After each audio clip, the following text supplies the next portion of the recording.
নমস্কার। কাটাবন কমলা স্মৃতি সংঘের পক্ষ থেকে সকলকে জানাই মহাশিবরাত্রির আন্তরিক প্রীতি শুভেচ্ছা ও হার্দিক অভিনন্দন। আমাদের যাত্রাপালার বিশেষ বিশেষ দৃশ্যে ধূমপান এবং মদ্যপানের কয়েকটি দৃশ্য আছে। এগুলি কেবলমাত্র অভিনয়টিকে পরিস্ফুটনের জন্য ব্যবহৃত হয়েছে। কোনো ব্যক্তিকে উদ্বুদ্ধ করা আমাদের লক্ষ্য নয়। মনে রাখবেন, ধূমপান ও মদ্যপান স্বাস্থ্যের পক্ষে ক্ষতিকর। ধন্যবাদ। ঘোষণাগুলি শেষ হলো। শুরু করছি চলতি মরশুমের শ্রেষ্ঠ বেদনা বিহুর সামাজিক যাত্রাপালা। শয়তানিতে মেতেছে কলি, হিংসা করেছে বান। শয়তানিতে মেতেছে কলি, হিংসা করেছে বান। ভদ্রলোকের পোশাক পরে লুটেছে নারীর মান। মাঝে আজ শোকাতুরা হারিয়েছে সদ্যজাত সন্তান। সব কিছুর হিসাব নিতে আসছে বলের ভগবান। আসছে বলের ভগবান।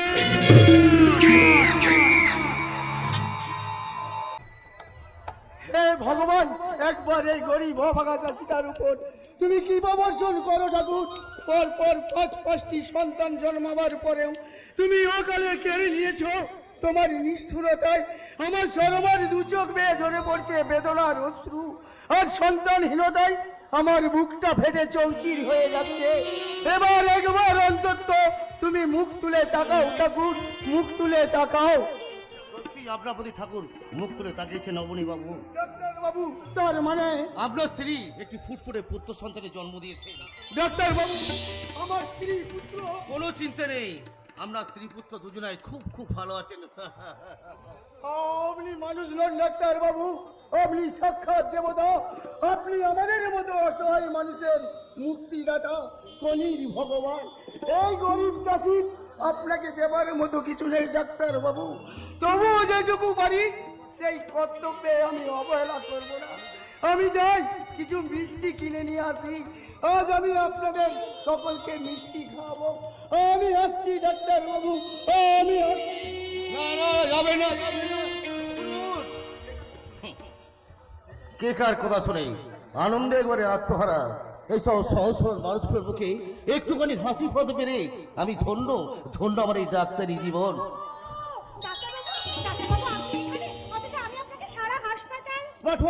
তাহলে পেশেন্ট অবস্থা কি তাহলে? না না ডাক্তারবাবু, পেশেন্টের অবস্থা খুব ভালো। আমি আপনাকে আরো একটা সুসংবাদ দিতে এসেছি। তাই নাকি? বলো, তোমার কি সুসংবাদ? শর্মা দেবী আরেকটি পুত্র সন্তানের জন্ম দিয়েছে। Very good. তাহলে শর্মা দেবীর অবস্থা একদম ভালো। স্বাভাবিক একটু সেন্সলেস হয়ে পড়লেও কিন্তু ভয়ের আর কোনো কারণ নেই। আর দ্বিতীয় সন্তানটি? প্রথমটির মতনই সুস্থ ও সবল। জানেন ডাক্তারবাবু, একটা আশ্চর্য ব্যাপার আছে। আচ্ছা। দুটো সন্তানেরই বাঁ গালে একটা করে তিল আছে। বাহ। ওদের দেখে মনে হচ্ছে একই আকাশে ওরা যেন এক জোড়া চাঁদ।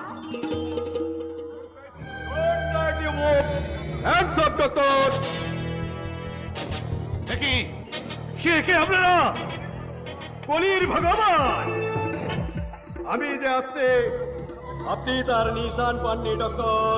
বাজে কথা বাদে বলুন, কিষান এখানে।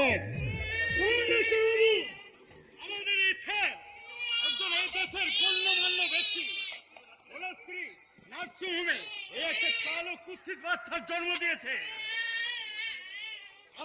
আমার স্যারের সম্মান, প্রতিমূর্তি আর অভিযুক্তর কথা চিন্তা করে এই কালো কুচ্ছিত বাচ্চাটা মানুষ করা অসম্ভব। তাই এটাই বদলে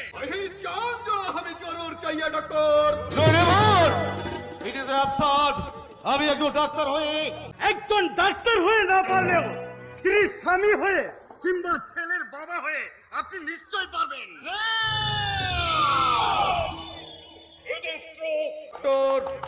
एक कदम बढ़ने के कोशिश करे।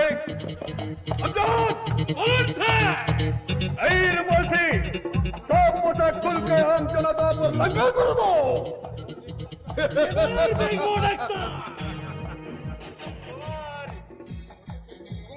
পরিবর্তন হয় কিনা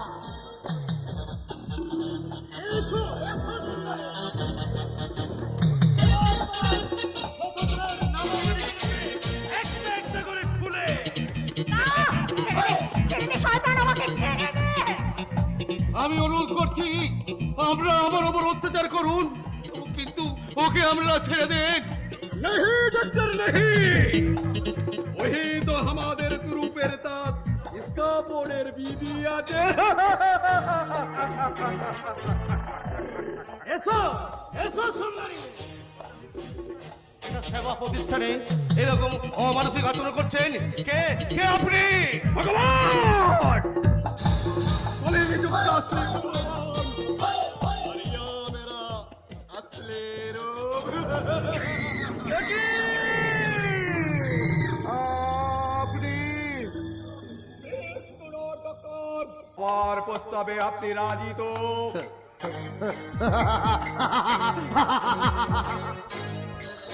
রাজি না হয়ে লাভ কি স্যার?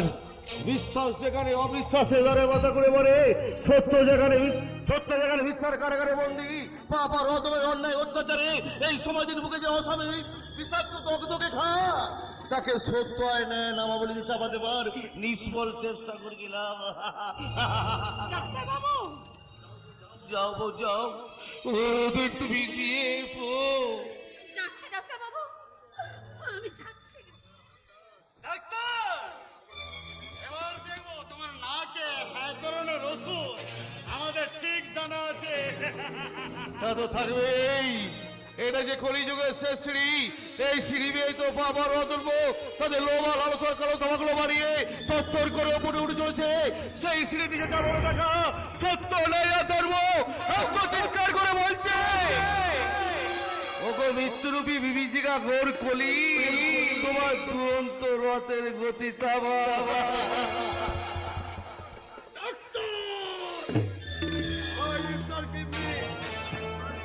I can't fight.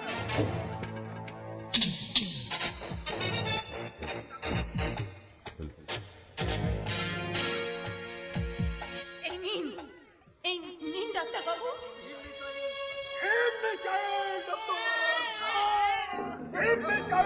ঝরে হাওয়া ভিন্ন পাতা, কোথা থেকে কথা উড়ে যায়, লিখেছে নিয়তি কার কপালে কি, সে তো কেউ জানে না। ঝড়ের হাওয়া ছিন্ন পাতা, কোথা থেকে কথা উড়ে যায়, লিখেছে নিয়তি কার কপালে কি, সে তো কেউ জানে না।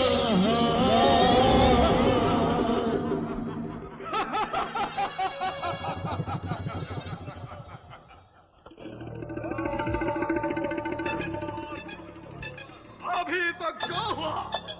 सब सिनेमा আছে, ভবিষ্যৎ নাই আছে। डॉक्टर वैज्ञानिक आदेश करेगा, तुम हमारी रोसाक्ति पर पूरे दाव करे चलते, और सहयोग आपकी तमाम दुनियार ख्वाब चलिया पुड़िया ছাই করে দিতে।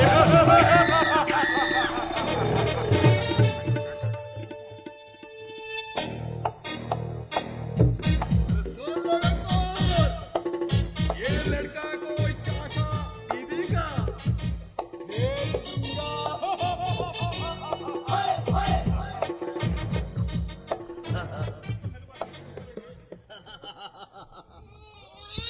সত্য সেলুকাস, কি বিচিত্র এই দেশ। তুই সোনামণি কেমন, তুই কুচ্ছিত কত দেবে জন্মেছিস বলে এই মন মূর্তির শাশ্বত বাবার কুলে তো ঠাই হলো না। ডাক্তারবাবু, ডাক্তারবাবু, এই শিশুটিকে তাহলে ওর নতুন বাবার কোলে ফিরিয়ে দেবে, ওখানে সে বড় হয়ে উঠবে এই স্বার্থপর পৃথিবীর বিবেকহীন মানুষের অবজ্ঞার ফসল হবে। নিশ্চয় হবে, কালের অবগ্নি হবে, নীতির খড়গ একদিন একদিন ওই শয়তানদের মাথায় নেমে আসবে। সেদিন শত জ্বালা যন্ত্রণা বুকে নিয়ে আমি বেঁচে থাকবো, আর থাকতে আমাকে হবেই। ডাক্তারবাবু,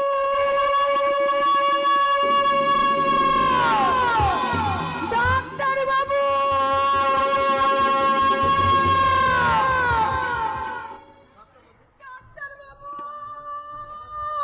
ডাক্তারবাবু, আমার পাশে আমার খোকা শুয়েছিল, কিন্তু আমার খোকা নেই কেন? আমার খোকা আপনার খোকা আবার খোলে বৌদি। তাই বুঝি আপনার কোলে দিন দিন আমার খোকাকে আমার কোলে দিন ডাক্তার বাবু দিন। কি ডাক্তার বাবু আপনি আপনি এইভাবে কাঁদছেন কেন? আপনি কাঁদছেন কেন? তবে কি আমার খোকা সম্পূর্ণ সুস্থই সুস্থ?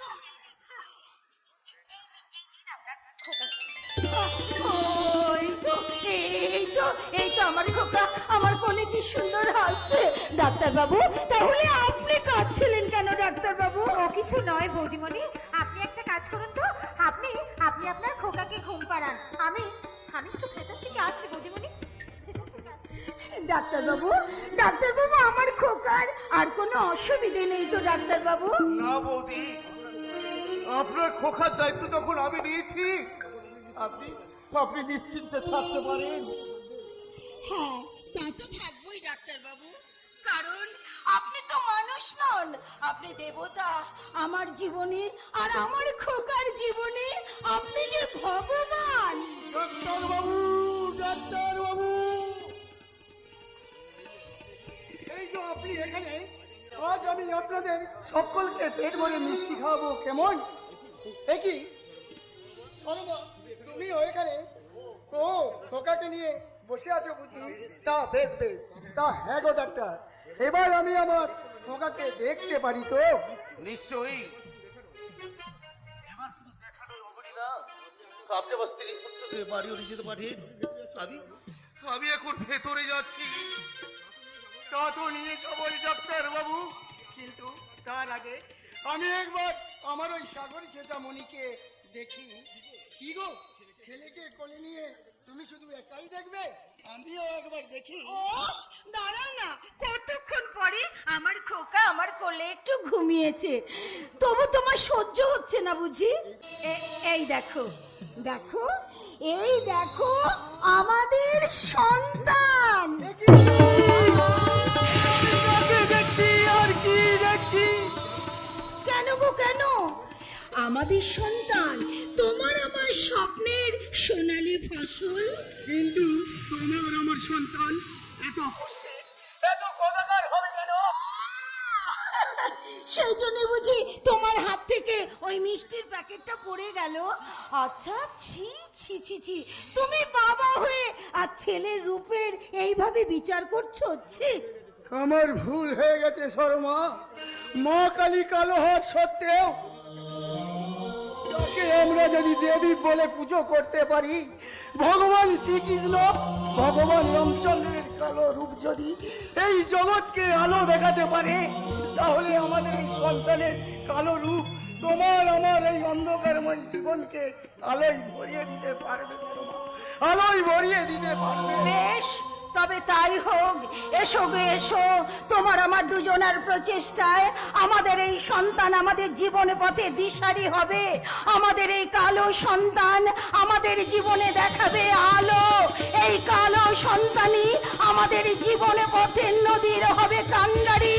ভগবান শ্রীকৃষ্ণ আমাদের জীবনে যন্ত্রণার প্রতিচ্ছবি। এই কালে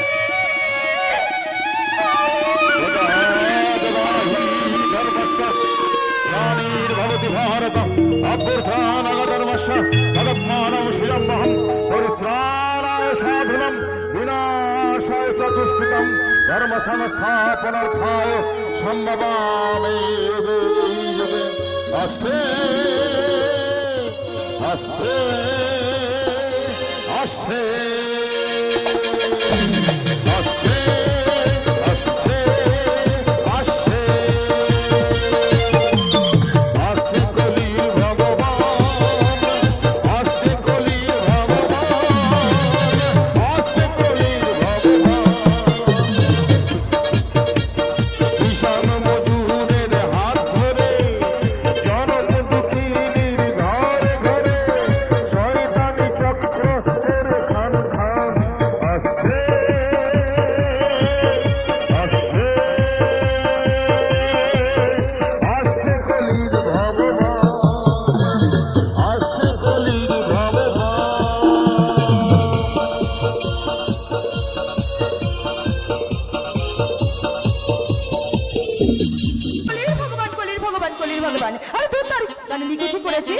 গানে জীবন যৌবনের কোনো হিল্লোল নেই, যে গানে কোনো কামটাসের মাদকতা নেই, সেই গান দিয়ে তোরা প্রেমের জোয়ার তুলবি। Never never. আজকের যুব সমাজের মনে এনজয় করতে হলে গান চাই। পিয়া তুই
তুই একেবারে বিচিত্র সাজে বলা নেই গয়া নেই, এই লেংটি ইঁদুরটাকে নিয়ে কোথা থেকে তুমি উদয় হলে? তোর ওই মুখের ভাষাটা একটু সংযত কর, কারণ এই সোনালী আমার বিবাহিত স্ত্রী। হ্যাঁ, সেটা দেখেই বুঝতে পারছি দাদা, পোশাক আশাকের ঘটা থেকে বুঝতে পারছি। বাট আই সে, এই লেংটি ইঁদুরটাকে তুমি কোন বাজার থেকে তুমি কিনে নিয়ে এলে? এই না, এটা তোর না জানলেও চলবে, শুধু তুই এটুকু মনে রাখিস, আমি তোর উপহাসের পাত্র ঠিক নই। বলেছো দাদা, একেবারে ঠিক কথা বলেছো। সত্যি নিজেই নিজেকে তুমি একটা উপহাসের পাত্রী করে গড়ে তুলেছো। না, আমি কোনো ভুল করিনি, আমি আমার আদর্শ বিবেক আর মনুষ্যত্ব দিয়ে যেটা ভালো বুঝেছি। কিন্তু এটা দেবদত্ত প্যালেসের পক্ষে কোনোদিনও ভালো হয়নি, আর আজও তা হতে পারি না। কেন কেন ঠাকুরজি? আমি গরিবের মেয়ে বলে? কি বললে ঠাকুরজি? ঠাকুরজি বললে?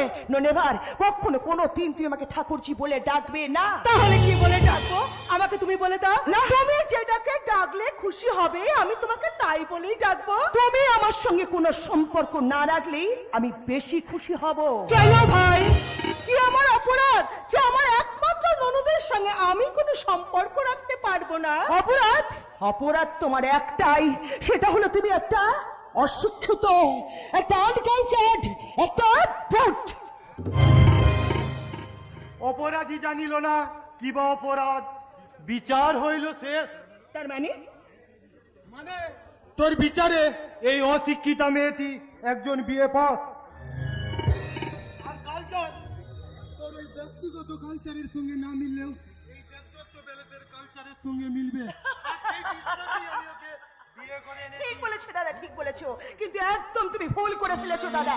কারণ পচা ডোবা নর্দমায় যতই পদ্ম ফুল ফুটুক না কেন, সেই ফুল দিয়ে কখনো কোনোদিন পুজো হয়নি আর হতে পারে না। কেন ভাই, কেন? তুমি কি পারবে না তোমার এই হতভাগিনী বৌদিটাকে তোমাদের সমাজের উপযুক্ত করে গড়ে নিতে? সেই মূর্তি তৈরি করতে হলে শিল্পীর ছেলের আঘাত তুমি সহ্য করতে পারবে তো? পারবো, পারবো, আমাকে হবে। তুমি নাচ গান জানো? একটু একটু জানি। বেশ, তবে তুমি যদি আমাকে শিখিয়ে পড়িয়ে নাও, ঠিক আছে? তুমি একটা গান গাও, গান গাও শুনে। মঙ্গল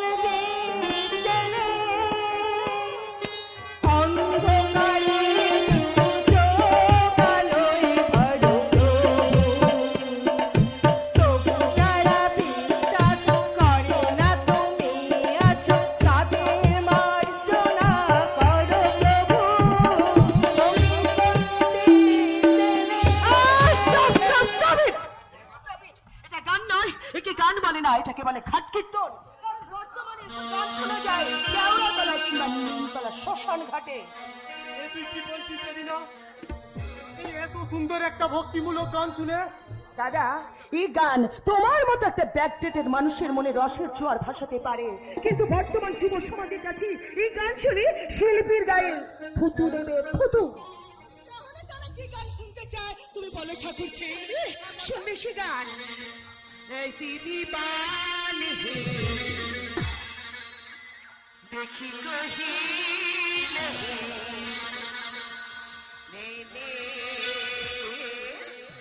इसीलिए जानी जाना तेरा नाम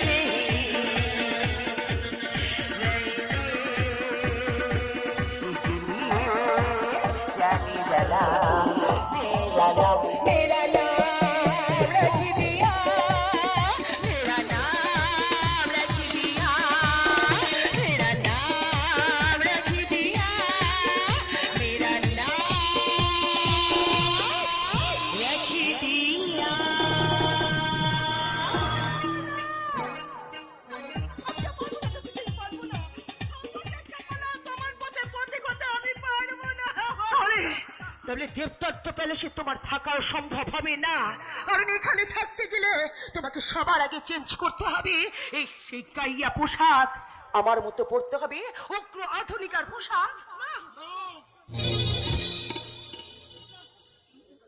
একালের সভ্য শিক্ষিত সমাজের বধূ নির্যাতনের নয়া রূপ থেকে সেখানে অশিক্ষিত বেইয়া সমাজ ব্যবস্থা ডুগরে ডুগরে কাঁদছে। এই নির্যাতনের কথা কোনো রেডিওর খবরে বলবে না, কোনো সংবাদপত্রের কথাই ঠাঁই পাবে না, শুধু সেই অসহায় আর নির্যাতিত মাতৃমূর্তি উলঙ্গ এই সমাজ ব্যবস্থার দিকে আঙুল তুলে বুক ভরা ব্যথা নিয়ে অশ্রুরুদ্ধ কণ্ঠে বলবে, তুমি আমাকে ক্ষমা করো ঠাকুরজি, ক্ষমা করো। শত চেষ্টা করলো তোমার পথের পথিক হতে আমি পারবো না। কেন পারবে না বৌদি, যেখানে তুমি তোমার স্বামীর সমর্থন পাচ্ছ। রাজু, এ তুই কি বলছিস ভাই? আমি একা যে একে সমর্থন? নিশ্চয়ই সমর্থন করছো, নলে চোখের সামনে বোনের এই নির্লজ্জ ব্যবহার তুমি সহ্য করতে পারো না। তুই কিন্তু অধিকারের মাত্রা ছাড়িয়ে যাচ্ছিস। তোর চাইতেও বেশি তুই এই মাত্র যা যা করেছিস তাই ওই দেবদত্ত প্যালেসের মান সম্মানকে মাটিতে লুটিয়ে দেওয়ার পক্ষে যথেষ্ট। তাহলে তুইও কান খুলে শুনে রাখ ছোটদা, এতদিন আমি যা বলেছি যা বলবো এই সংসারে কিন্তু তাই হবে, এর অন্যতা কোনোদিন হয়নি, হবে না, হবে না, আর হতে আমি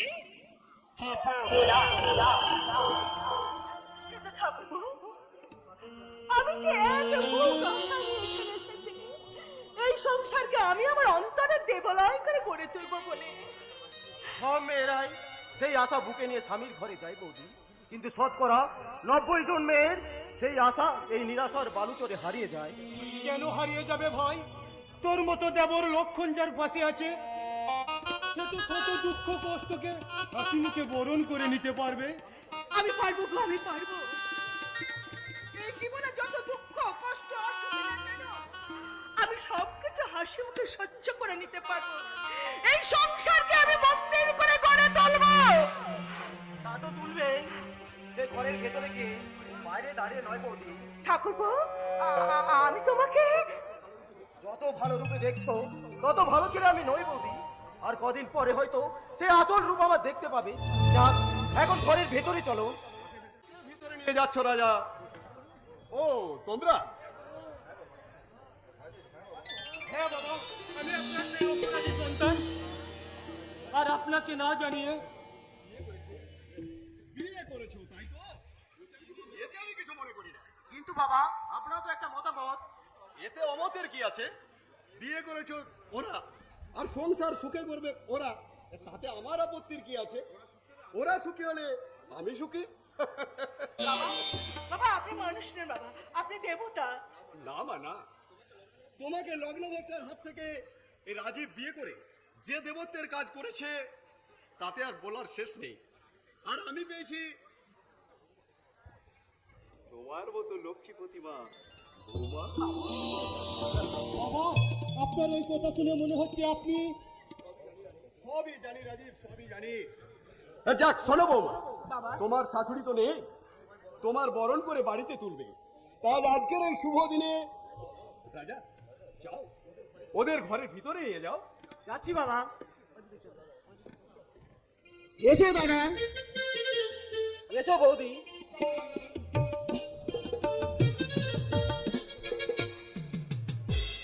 কবি বলেছেন, যেখানে উড়াই বা ছাই পাইলেও পাইতে পারো অমূল্য রতন। কে বলতে পারে ওই বস্তিবাসীর গরিবের মেয়েটাই একদিন হয়ে উঠবে এই দেবদত্ত প্যালেসের লক্ষ্মী প্রতিমা। এবার ওই লক্ষ্মী পুজোটাকে শেষ করে ওই লক্ষ্মী ছড়াগুলোর দিকে একটু তাকান স্যার। আমি আমি একই যাব, আমি একই যাব, আমি একই যাব, আমি একই যাব। পৃথিবী আমারে আপন করে নিজেকে করেছি গো, তাই আমি যাব, আমি একই যাব।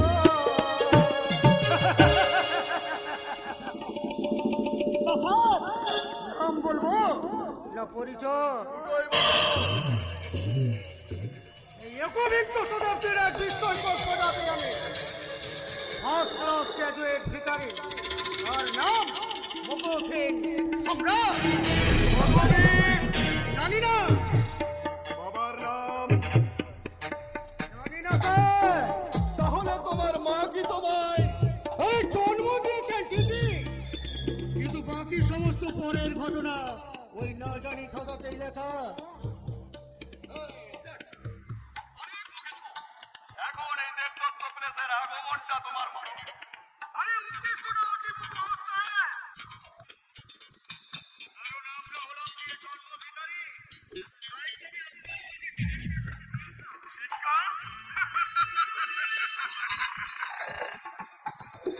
কি বলছো তুমি? তোমার এই রকম পোশাক পরে তুমি এসেছো ভিক্ষা চাইতে? আরে কেউ না এলেও একজন তো এসেছে স্যার, আর এই কম্পিউটারের যুগের গ্র্যাজুয়েট ভিখারি আমি, তাই আজ এসেছি এরকম চকচকে পোশাক পরে। আমার পরের দিন হয়তো আসবো ট্যাক্সি চড়ে। কেমন? আরে ইয়েস স্যার। আরে এটাই তো বর্তমান শিল্পায়নের যুগের অগ্রগতির লক্ষণ। তোমার সেই অগ্রগতির লক্ষ্যের লক্ষ্য রেখাটা টানতে হয়তো আমি পারবো না। অনেক দেখেছো, এবার তুমি দয়া করে এসো। আরে নিশ্চয়ই আসবো স্যার। তবে তার আগে আমাদের পাওনাটা বলো। কিসের পাওনা? আরে ভিক্ষা ভিক্ষা। আর আমার ভিক্ষা সর্বনিম্ন রেট কিন্তু 500 টাকা। 500 টাকা? কই দিন? আরে অবাক হলেন স্যার, কিন্তু একটা সরকারি কর্মচারীর বেতন 25,000 টাকা থেকে 1.5 লক্ষ টাকা হয়ে গেলেও আপনারা তাতে অবাক না হয়ে বরং মনে মনে খুশি হন। তাই বলে একটা ভিখারি হয়ে অবজ্ঞা করবেন না স্যার, আর ঘৃণা করবেন না। আরে ভিখারি হলেও আমরাও তো মানুষ, আমাদেরও সুখ দুঃখ সন্তান আছে, আমাদেরও সংসার আছে, হাসি কান্না আছে। আর সেই জন্যই তো আমরা ওই রাজনৈতিক দাদাদের বলেছিলাম, দাদারা এই বর্তমান যুগে সব স্তরের মানুষের জন্য নেতা আছে, মন্ত্রী আছে, ইউনিয়ন আছে, কিন্তু আমাদের তো আর কেউ নেই। তাই তাই আমাদের জন্য একটা ভিখারি মন্ত্রী তৈরি করে দিন স্যার। আচ্ছা, তোমার কথাতে কেউ মতামত করছে না, তাই না? করবে কেন স্যার?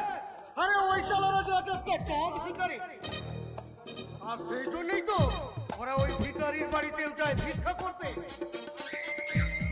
তোমায় আমি তো ভিক্ষা দেব না, কারণটা একটু ব্যাখ্যা করবেন স্যার।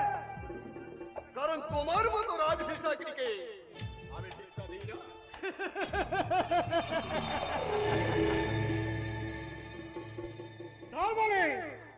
ভিখারি বলতে আপনারা শুধু বোঝেন কানা খোড়া আর বোবা, এই তো? তবে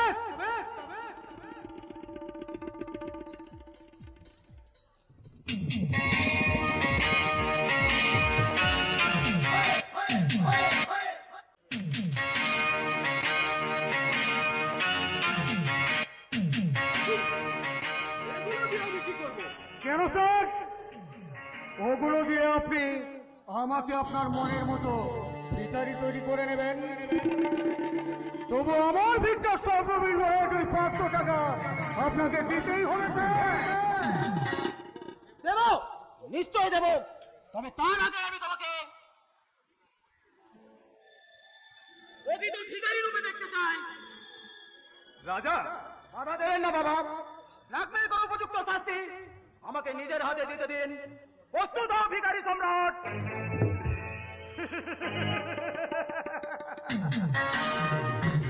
আরে আমাকে ভয় দেখাচ্ছ?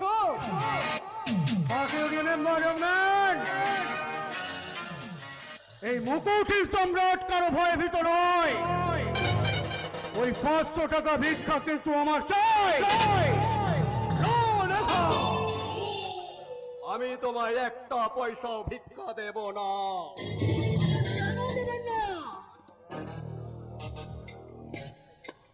ওইসব রাজনৈতিক দাদারা যখন আপনাদের কাছে এসে 20 থেকে 50,000 টাকা পর্যন্ত চাঁদা চায়, তখন তো ভয়ে চুপ করে তাদেরকে টাকা দিয়ে দেন।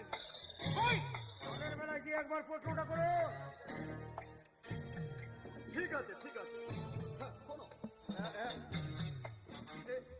এই নাও 500 টাকা।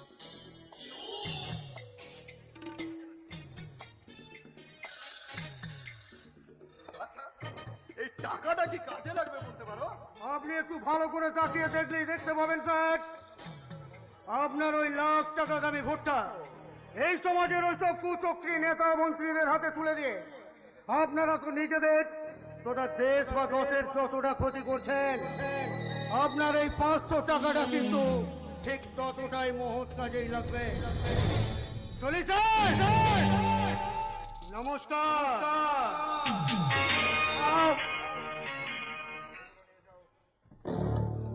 এগুলো নিয়ে যাও।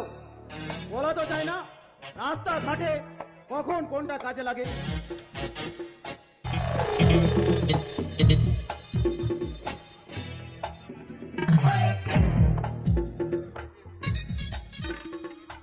মিস্টার রাজা, আজ তোমার সঙ্গে আমার প্রথম পরিচয়। তাই হয়তো তোমার জানা নেই যে এই অস্ত্রগুলো আমার কোন কাজে লাগে।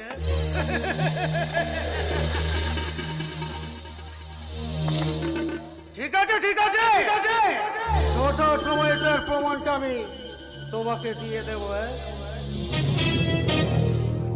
আজ আমি অন্য ধারে ভিক্ষা করতে চললাম স্যার। আরে সুখে থেকো, ভালো থেকো, তবে আসবো আবার দেখা হবে। এখন আমি চলে যাই, tata, bye bye, tata, bye bye. সুখে থেকো, ভালো থেকো, তবে আসবো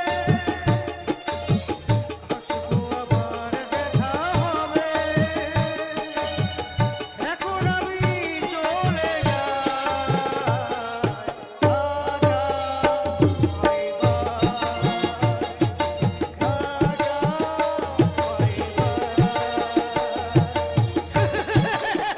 এখন আমি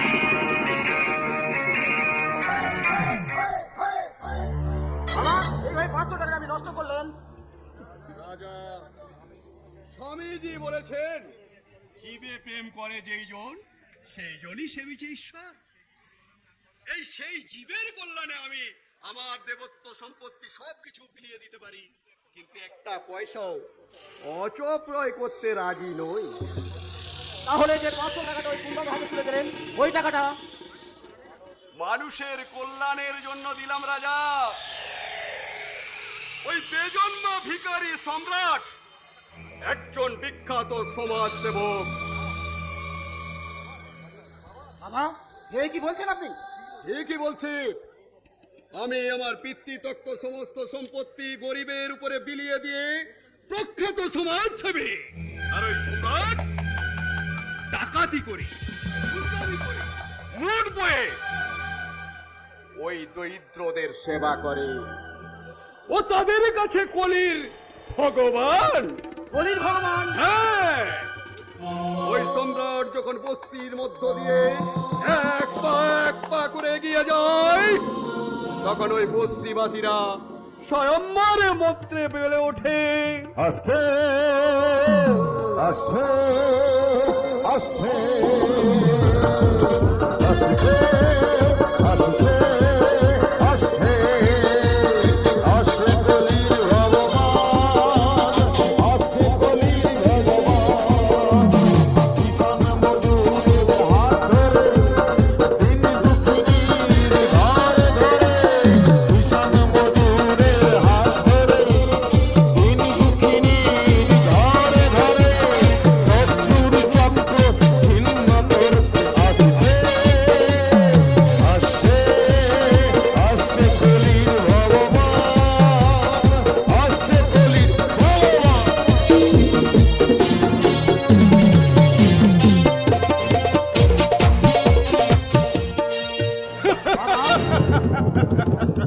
বাবা ষোলো সন্তানে অত দেখুন মানুষ থাকতে আপনি আমাকে তুলে দিলেন আপনার বন্ধুরূপী এক কথায় হাতে। আমি নিরুপায় রাজা, আমি নিরুপায়।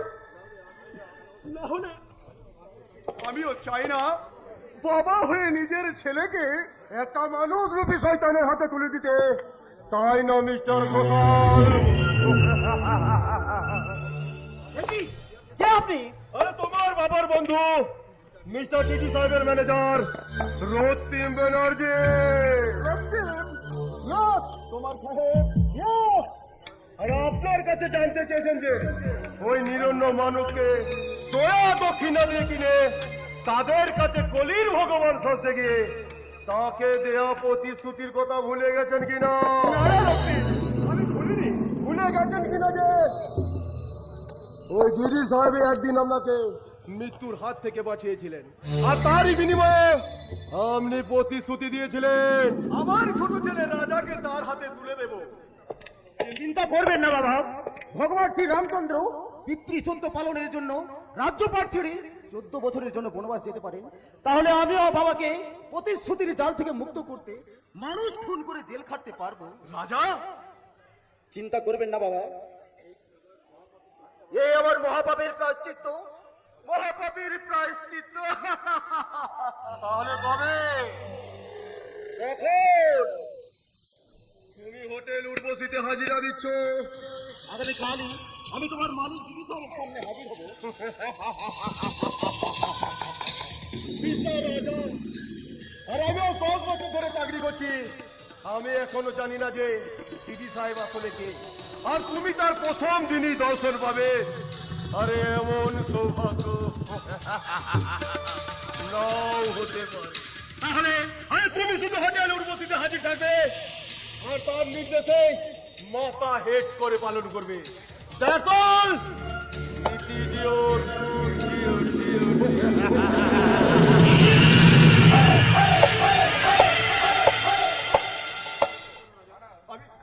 আমি তোকে যেতে দেবো না রাজা।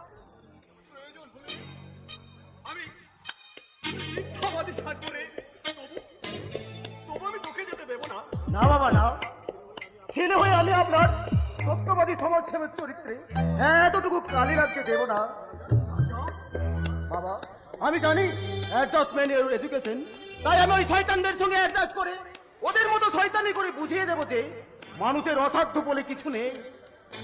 আরে তুমি ঠিকই বলেছো ছোটদা, সত্যিই তো মানুষ সব পারে, নইলে স্যারের ওই অতখানি আত্মত্যাগের কথা সালারা এক নিমিষে ভুলে যায় কি করে? তার মানে মানে এই 1 সপ্তাহ আগে 1 লাখ টাকা খরচা করে স্যার একটা মেয়ের বিয়ে দিলেন, আর তার অষ্টমঙ্গলা পেরোয়নি, সালারা মেয়েটাকে তাড়িয়ে দিয়েছে। বিপদ তারণ কি বলছো তুমি? ঠিকই বলছি স্যার, ওই বরপনের অজুহাতে রূপাকে তার শ্বশুর বাড়ি থেকে তাড়িয়ে দিয়েছে। না, এত বড় অন্যায় আমি কখনো সহ্য করব না। আরে সেই জন্যই তো আপনার কাছে এলাম স্যার, রূপা আর তার মায়ের কান্না। চিন্তার কোনো কারণ নেই, দেবদত্ত ঘোষাল এত সহজে ছাড়বে না। সে তো আমি জানি, কিন্তু ওদের ওই মামের কান্নাকাটি আমি যে আর সহ্য করতে পারছি না। বেশ, তুমি যাও, আমি আসছি। সামান্য টাকার জন্য আমার এই এলাকাতে দুঃখ দুর্দশায় কান্নাকাটি করবে, এ আমি বরদাস্ত হতে দেব না। এ আমি কিছুতেই হতে দেব না, কিছুতেই না, কিছুতেই না। যাক, স্যার যখন দায়িত্ব নিয়েছে তখন আমি নিশ্চিত।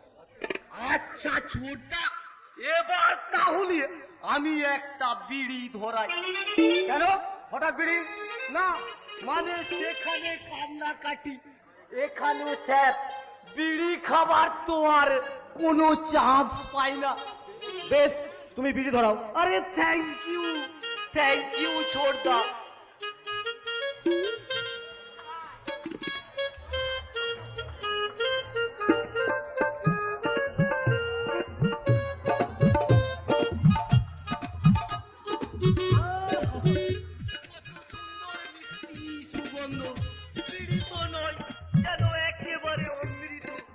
জানো ছোটদা, ওই স্যারকে আমি বলেছিলাম যে রূপার সঙ্গে আমার বিয়েটা দিয়ে দিতে, কিন্তু স্যার কোনো মতে রাজি হলো না।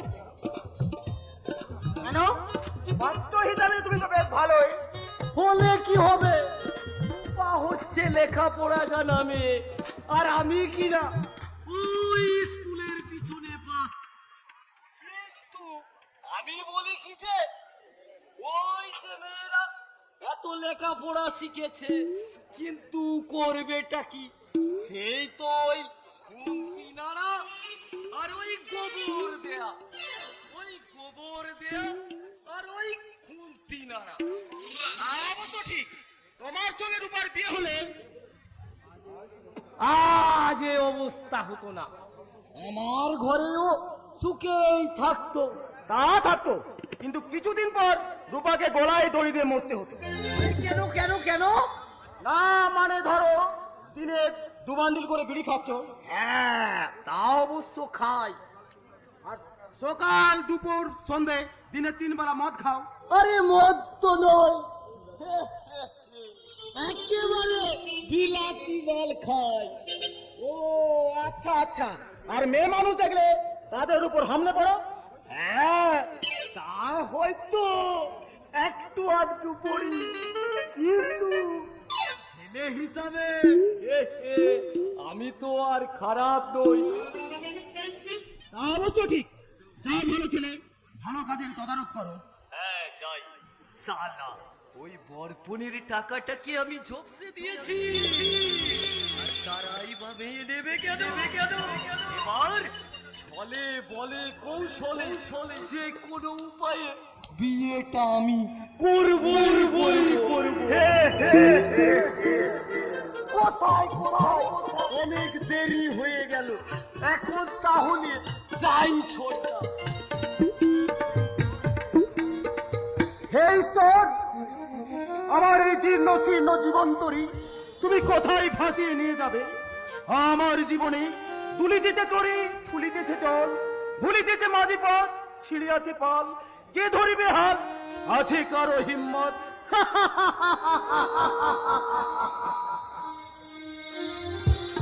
কে জেগে রাত্রি ভোরে প্রদীপ হয়ে মহুশিয়ারে, কে জেগে রাত্রি ভোরে সেই যে আমার মা। বিশ্বভুবন মাঝে যার নাই কো তুলনা।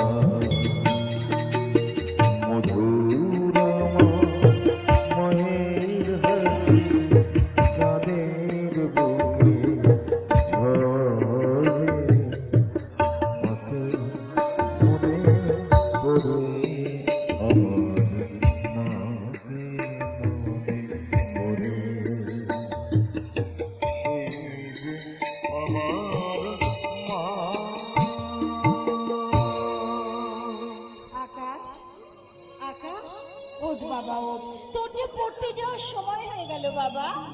না আমি আর পড়তে যাব না।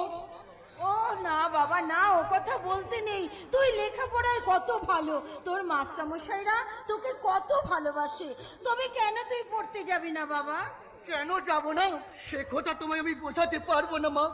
শুধু জেনে রেখো, এই লেখাপড়া না আমার মতো এই কালো কুচ্ছিত বিধাতার অভিশাপের জন্য নয়। আকাশ, আকাশ, তাছাড়া তুমি জানো মা, পথে আমাকে দেখে মানুষ ব্যঙ্গ বিদ্রুপ করে, আর আমি কাঁদলে তারা হা করে ব্যাংকের হাসি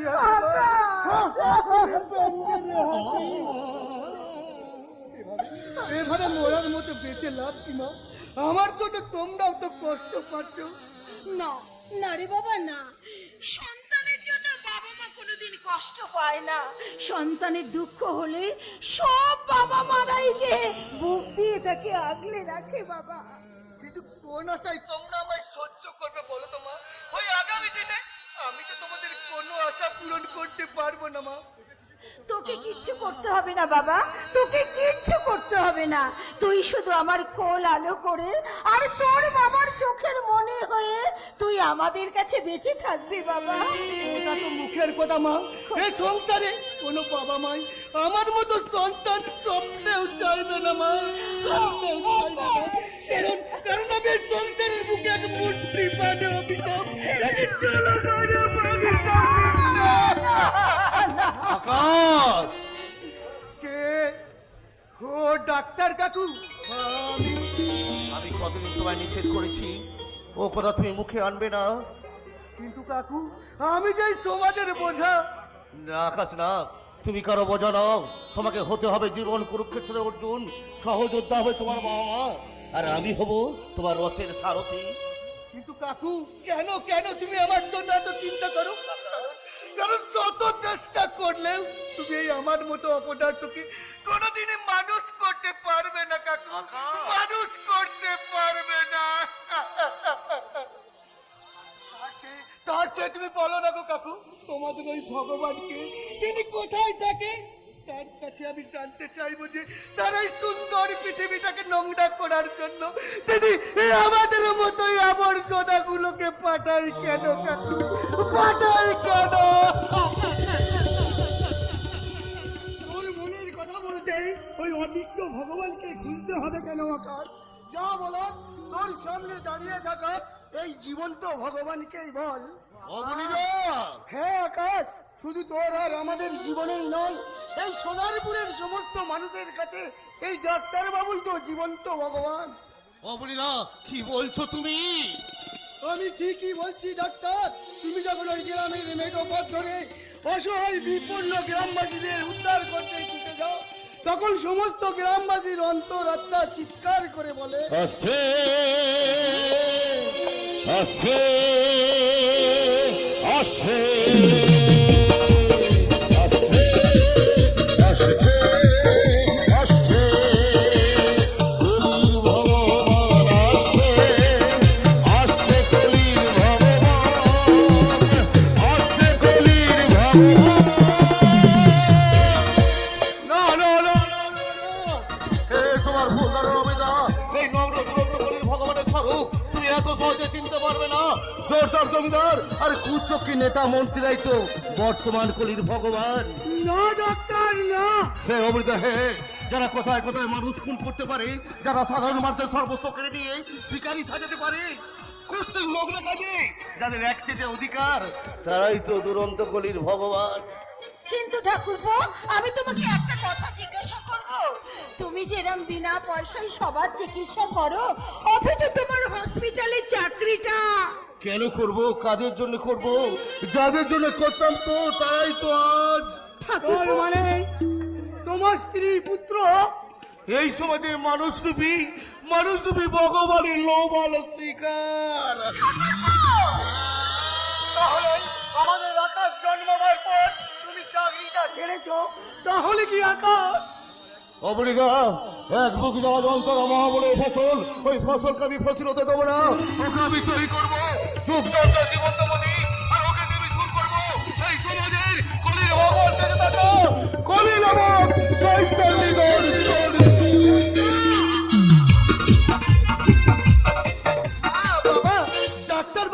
কি বলে গেল, তবে কি আমি কোনো অপরাধ করেছি? না না বাবা না, তুই কোনো অপরাধ করিসনি বাবা।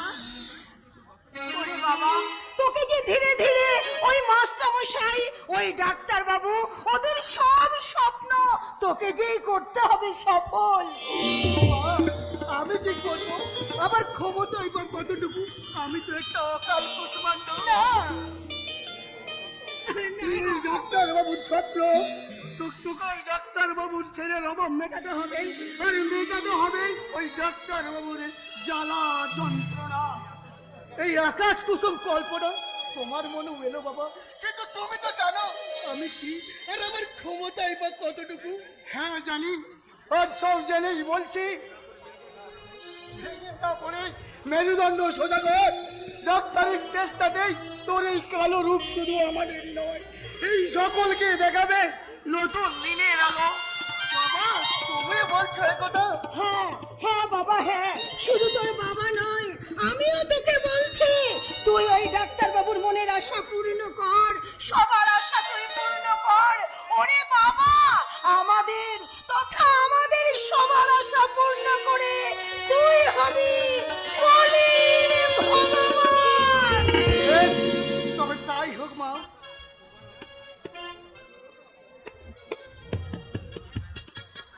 তোমার আর বাবার আশীর্বাদ মাথায় নিয়ে আমি এগিয়ে যাবো আমার জীবনের লক্ষ্যের দিকে। পিতা স্বর্গ, পিতা ধর্ম, পিতা হি পরমাত্ম, পিতা হি পিতা বন্যে প্রিয়ঙ্কা সর্বদেবতা।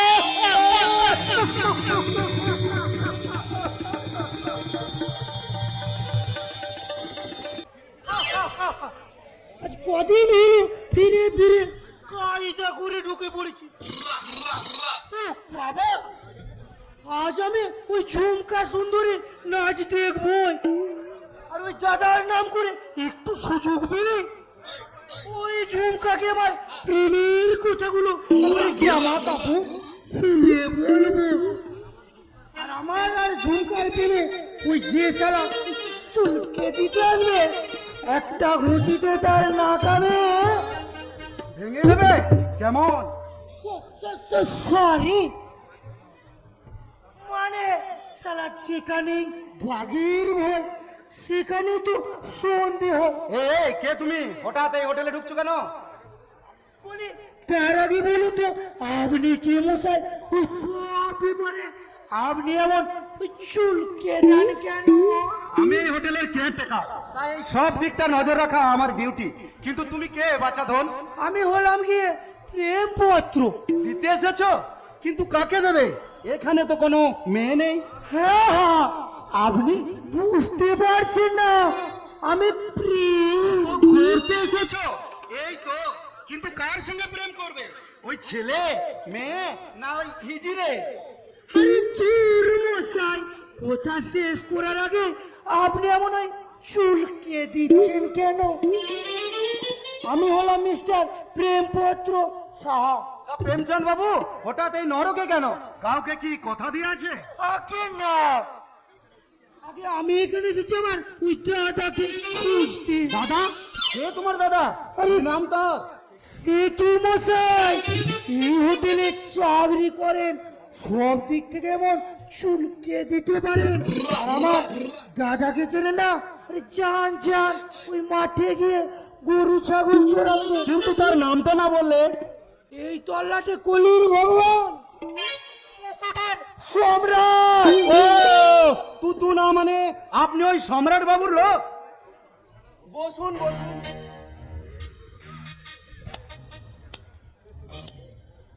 হে হে হে, আমার দাদার নাম শুনে যে একবারে বেলুনের মতো চুপসে গেলেন। বলি আর আমার ব্যাপারে ওই চুল খাবেন নাকি?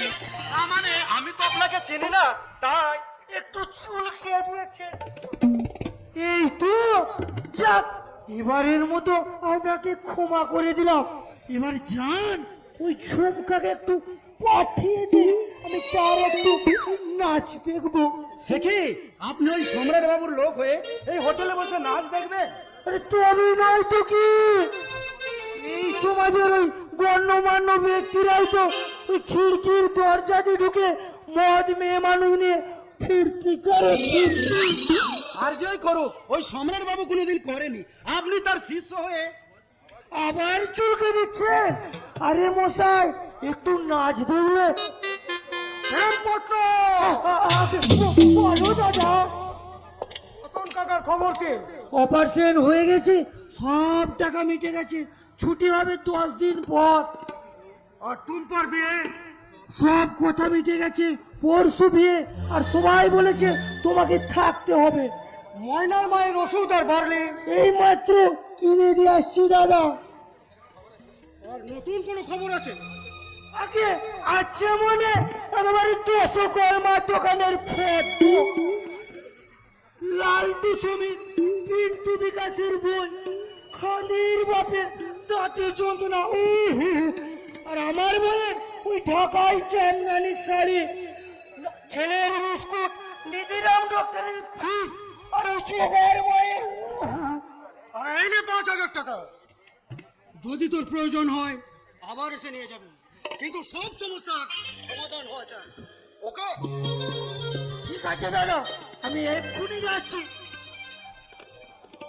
ভিজতে দিলে ভাইয়া, ওই তুমি যদি ওই চুলকে না দিতে, যা আমার ঝুমকার নাচটা না হয় পরেই দেখে নেব। আমি তাহলে এখন আসছি দাদা। আরে যাও, মদ নিয়ে এসো। কি বলছেন দাদা? আপনি মদ? ইয়েস, শুধু মদ নয়, এই সঙ্গে গিয়ে তুমি ঝুমকাকে খবর দাও, আজ আমি তার নাচ দেখবো। দাদা, আমি ভুল শুনছি না তো? সকলের নয়নের মণি, মুকুটহীন সম্রাট, কলির ভগবান। আমি ভগবান নই, আমিও তোমাদের মতো রক্ত মাংসের মানুষের মতো কিন্তু কিন্তু সমাজের কিছু স্বার্থপর মানুষ তো তা হতে দেবে না। তাই তো তারা বারবার চিৎকার করে আমাকে মনে পড়িয়ে দেয় আমি একটা নরকের কীট।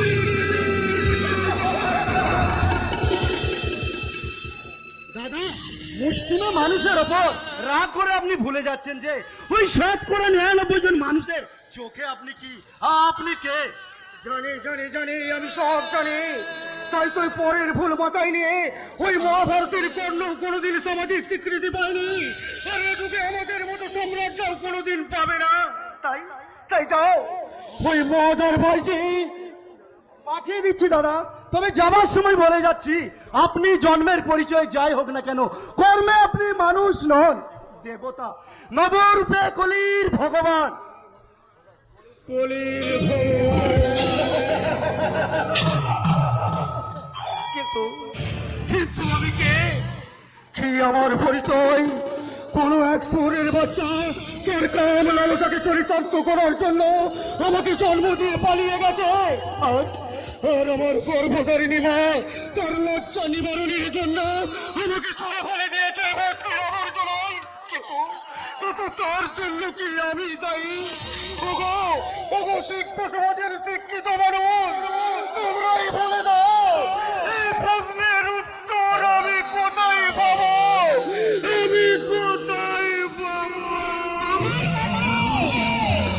হ্যাঁ, আমার কাছে এই প্রশ্নের উত্তর আছে। আমার কাছে মদ খেয়ে তুমি মাতাল হয়ে দেবতা থেকে দানব হতে এখানে এসেছো, তাই না?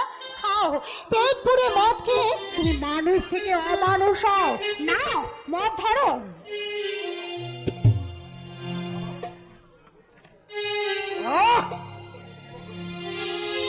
জ্ঞান দেবার কাজ মাস্টারের, তোর মতো বাইচির নয়। ঠিকই বলেছো সম্রাট, আমি বাইছি। তাই তো আজ রাতে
তুই যাবি না।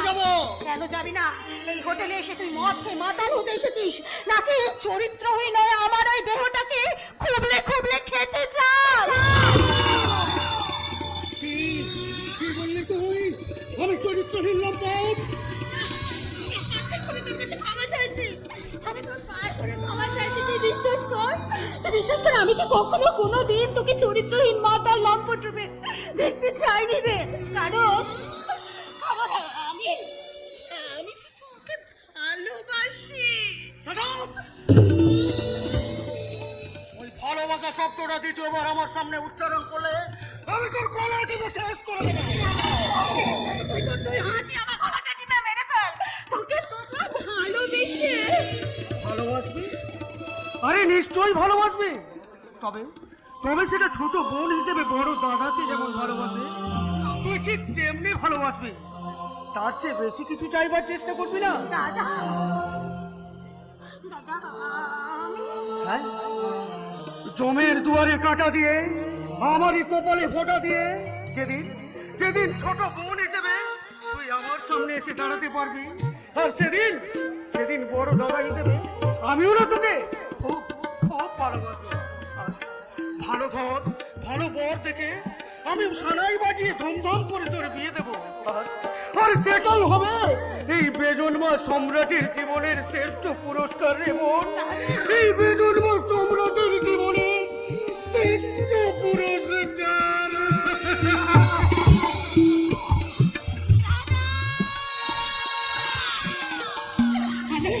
আমি সম্রাটকে আমার ভালোবাসার বন্ধনে বাঁধতে পারলাম না। তার জন্য আমার বুকে জমলো এক রাশ কান্না। কিন্তু তার মধ্যে আমার একটু শান্তি আছে, কারণ এই এলাকার মুকুটহীন সম্রাট আজ থেকে আমার দাদা।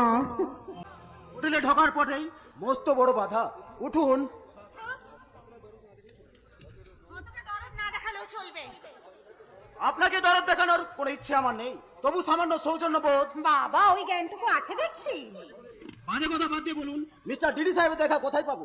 আপনি কি ম্যানেজার বাবুর সঙ্গে দেখা করুন, তিনি আপনাকে বলতে পারবে। তাছাড়া আপনার ভাগ্য যদি ভালো থাকে তাহলে আপনি দিদি সাহেবের সঙ্গে দেখা পেলেও পেতে পারেন। আচ্ছা, দিদি সাহেব কি আজ এখানে আসবেন? তা তো বলতে পারবো না, কারণ এখানে আসার 5 মিনিট আগে উনি খবর দেন যিনি এখানে আসবে, আর আমরা সবাই এক পায়ে খাড়া হয়ে যাই ওনার নির্দেশ অনুযায়ী কাজগুলো করার জন্য।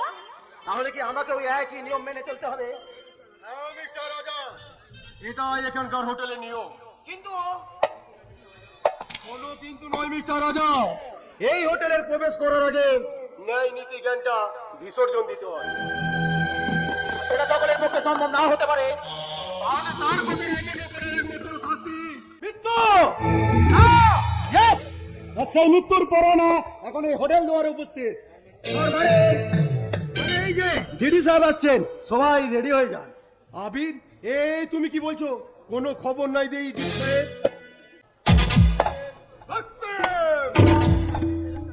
ডিডি সাহেব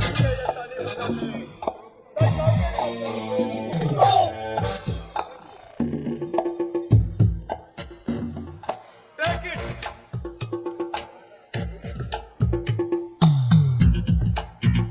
মিস্টার রাজা, আগামী এক মাস ওই আবিরের কাছে ট্রেনিংয়ে থাকবে। তারপর তোমার কাজ হবে গাঁজা, আবির, চোরস, হেরোইন মতো ব্যাগগুলো নির্বিঘ্নে বর্ডারে পার করে দেওয়া। প্রয়োজনে 2-10টা লাখ করে বলবে। ইউ আন্ডারস্ট্যান্ড মিস্টার রাজা? ওকে, আমি আমার দায়িত্ব পরে বুঝে নেব। মিস ঝুমকা, আগামীকাল এই হোটেলে অ্যালবার্ট রকি ও মিস্টার ট্যাঙ্গন সাহেব আসবে। তার উপযুক্ত পরিচর্যা করার দায়িত্ব কিন্তু তোমার। মিস্টার আবির, তোমার কাজ হলো মাদক দ্রব্য প্যাকিং গুলো ঠিক করা আর মেয়েগুলোর হাত মুখ বেঁধে দিয়ে গাড়িতে তুলে দেওয়া। Okay sir. Give me the account of last week. গত সপ্তাহে মেয়ে পাচার হয়েছে 7টি, প্রতি পিস 80,000 টাকা। মাদক দ্রব্য বিক্রয় বাবদের থেকে 2,32,000 টাকা, আর হোটেলের কাস্টমার থেকে পাওয়া গেছে 1,05,000 টাকা। ওহে আমদানি पर नहीं संतुष्ट আছে, आगे बढ़ने का कोशिश करते। Okay sir, I must success in mission. করবো না, চেষ্টা করবো। वही बात আমি नहीं सुनले আমার সন্তুষ্ট নাই আছে। I want success. আর जो भी आंसर होगा तो बहुत तेरा भगवान चाहते पारबे ना। I hope all your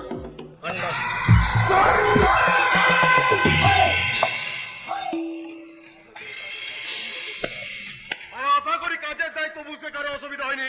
আমার হচ্ছে, কারণ আমি বুঝতে পারছি না এইভাবে কোটি কোটি টাকার মাদকদ্রব্য পাচার করে এই দেশের যুব সমাজকে ধ্বংসের বুকে ঠেলে দেবো কেন? আরে সে কথা আমাদের নয়, জিজ্ঞাসা করো ওই দেশপ্রেমী দলনেতাদের যারা যারা এই সাধারণ মানুষের ভোটাধিকার দিচ্ছে, কিন্তু তাদের বাঁচার প্রতিটা মুহূর্ত একটু একটু করে কেড়ে নিচ্ছে। আরে জিজ্ঞাসা করুন তাদের। খাওয়ার জন্য মুখে রক্ত তুলে পরিশ্রম করছে, আর বড় বড় নেতারা তখন ওই ঠান্ডা ঘরে বসে তদন্ত কমিশন করছে। কমিশন দেশটাকে শোষণ করে আগামী 7 পুরুষের আখের গোছায়, আর আমরা বেকারত্বের জ্বালা বুকে নিয়ে পথে কুত্তার মতো ধুকে ধুকে মরি। কিন্তু তাহলে আমরা এই কাজ করলে অন্যায় কোথায়? তাই বলে মেয়ে হয়ে আর একটা মেয়ের আরে বিক্রি করে পয়সা উপার্জন করছে মিস্টার রাজা। আরে উপযুক্ত দাম দিলে এই তোমার কাছে বিক্রি হয়ে যেতে পারে। ওই ঝুমকা রানী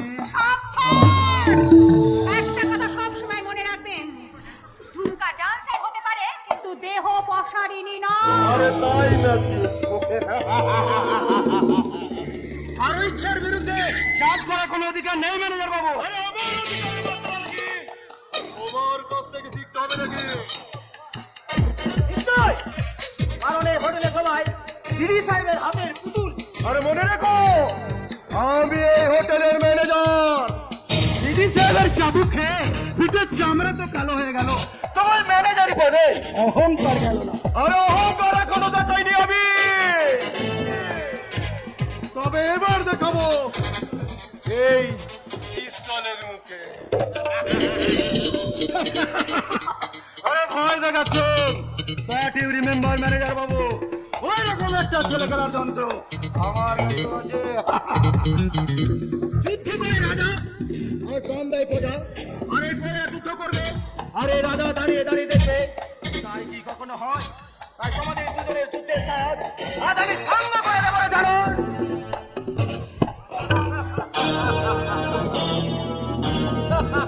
আরে বাবা, এখন আর কোনো উপায় নেই, তাই এখন আমার সাথে সবাই গান তুলে বলো, বাঁচাও সাধু বাবা, বাঁচাও সাধু বাবা, বাঁচাও সাধু বাবা, বাঁচাও সাধু বাবা, বাঁচাও সাধু বাবা, বাঁচাও সাধু বাবা, বাঁচাও সাধু।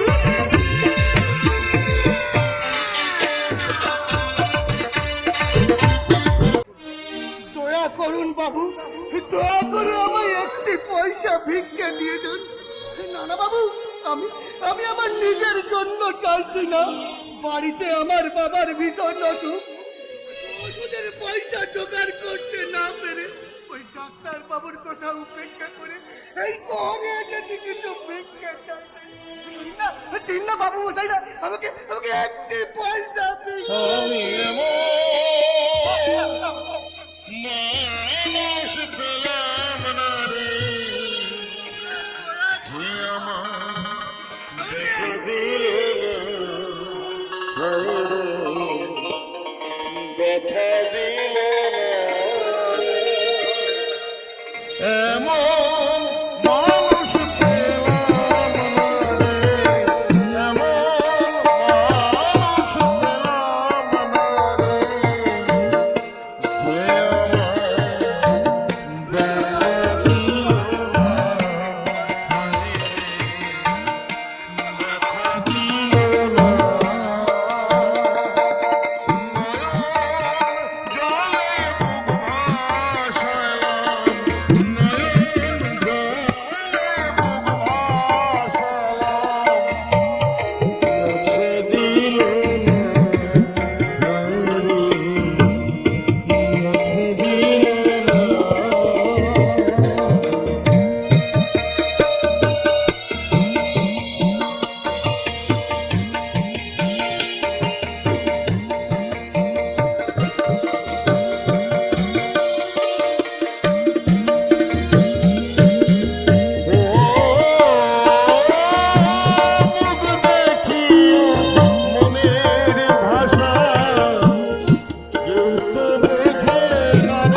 একটু হলেই কত বড় বিপদ হতো বলো দেখি। বিপদ? ভিক্ষা করছো করো, কিন্তু হঠাৎ মরার সাথ হলো কেন? আমরা কি বেঁচে আছি বাবু? বাবু? বাবু কোন ছেলা? না না, ওসব বাবু টাবু আমি নই, আমিও তোমার মতোই। তফাৎ শুধু এইটুকুই, আমি পথে দাঁড়িয়ে ভিক্ষা করতে পারি না। তাহলে আপনি? আপনি নয়, বড় তুমি। আর আমার নাম বাদশাহ। বাদশাহ? আরে নামে যদি বাদশাহ, তাহলে করবে আপনি ভিখারি কেন? তোমার এই প্রশ্নের উত্তর দেবে এদেশের ক্ষমতার উচ্ছ্বাসনে অধিষ্ঠিত গণ্যমান্য ব্যক্তিগত বর্গ, যারা আমাদের শিক্ষার অধিকার দিয়েছে কিন্তু দেয়নি কোনো কাজের সন্ধান। তাই তো আমার মতো হাজার হাজার রাজা বাদশাহ সম্রাট আজ ওই ক্ষমতালোভী রাজনৈতিক দাদাদের বিনা মাইনের চাকর। ওসব কথা বাদ দিয়ে বলো, কে তুমি, কোথায় তোমার বাড়ি? বাড়ি ওই সোনারপুর গ্রামে। আমার নাম আকাশ। আকাশ? বাড়িতে বাবার ভীষণ অসুখ, মা ওষুধপত্র জোগাড় করতে মাঠে পরের কাজে যাচ্ছি, তাই আমি। শহরে এসেছো ভিক্ষা করতে, আর ভিক্ষার টাকায় তোমার বাবার চিকিৎসা হবে তো? হবে না বলছো? আমি তো ভাবলাম বিরাট কিছু পেয়ে যাবে, তাই না? আর এই নিষ্ঠুর শহরে অবজ্ঞা আর উপহাস ছাড়া কিছুই পাবে না। আচ্ছা ভাই, আর ওগুলো দিয়ে রুগ্ন মানুষের চিকিৎসা হয় না। তাহলে তাহলে এখন আমি কি করব? আমি আমি যে আমার মায়ের কান্না আর সহ্য করতে পারছি না। তোমার মনের অবস্থা আমি বুঝতে পারছি ভাই, কিন্তু কি করবো বলো? যদি কোনো কারণে ওই গাড়িটাকে আমি ধরতে পারতাম। ঘরে কি করবে? ক্ষতিগুলো যাবে নাকি তার মুন্ডু ভাত? না ভাইজান, আমি শুধু তার কাছে জানতে চাইবো সাধারণ মানুষের জীবন নিয়ে ছিনিমিনি খেলার অধিকার তাকে কে দিয়েছে? চিনে তোর লাভ? তার আগে বলো ভাইজান, ওই গাড়ির চালককে তুমি চেনো? খুব ভালো করে চিনে, কিন্তু তোকে বলবো না। কিন্তু কেন, কেন বলবে না? বললেই তো তার বাড়িতে গিয়ে তুই ঝামেলা করবে। না ভাইজান, আমি এই তোমাকে ছুঁয়ে কথা দিচ্ছি, কোনো ঝামেলা হবে না। তুমি শুধু বলো ওই গাড়ির মালিক বা চালককে। গাড়ির মালিক স্বঘোষিত কলির ভগবান দেবদত্ত ঘোষাল, আর তার চালক তার একমাত্র মেয়ে মিস এরিনা ঘোষাল। সম্রাট ভাই, আপনি কংগ্রাচুলেশন। নিজের জীবনের ঝুঁকি নিয়ে ওই ছেলেটিকে বাঁচানোর জন্য তোমাকে অশেষ ধন্যবাদ। শুধু ওটা বললে তো হবে না সম্রাট, পেটের চিন্তা তো করতে হবে। তাছাড়া আমাদের মতো এই সমাজের জঞ্জালগুলোকে বাঁচিয়ে রেখে কি লাভ দাদা? আর তাই যদি হয়, তাহলে তুমি কলকাতায় ভিক্ষা করতে এসেছো কেন? আমার অসুস্থ বাবা মা।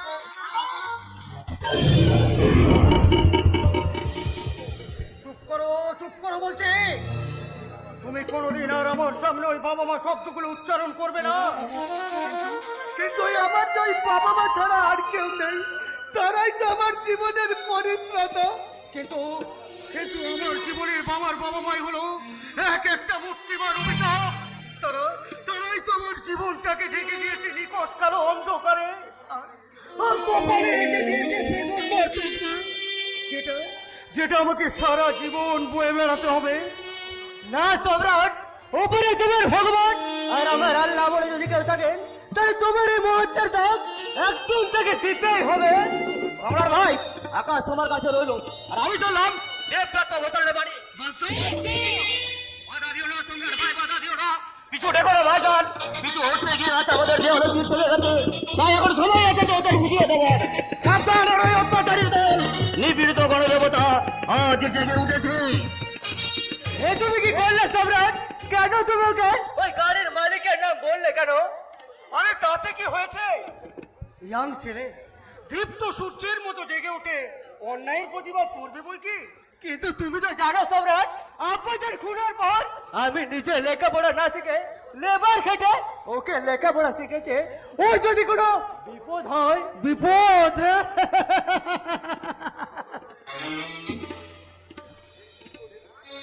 এই মুকুটের সম্রাটের এলাকায় আমার অজান্তে কোনো বিপদ কোনোদিন হয়নি, আর ভবিষ্যতেও হবে না। সম্রাট আমি সম্রাট, ভেজন ভেজন আর একটা কথা মনে রেখো, তোমার ভাইয়ের পাশে আর কেউ না থাক, এই সম্রাট আছে। বেশ, আমি চলেই যাচ্ছি। তো যাবার সময় শুধু একটা কথা বলে যায়, বাচ্চা আমার বুকের পাঁজর, কোন কারণে যে পাঁজর ভেঙে গিয়ে আমি যেন অসহায় পঙ্গু হয়ে গেলাম সম্রাট, অসহায় পঙ্গু হয়ে গেলাম।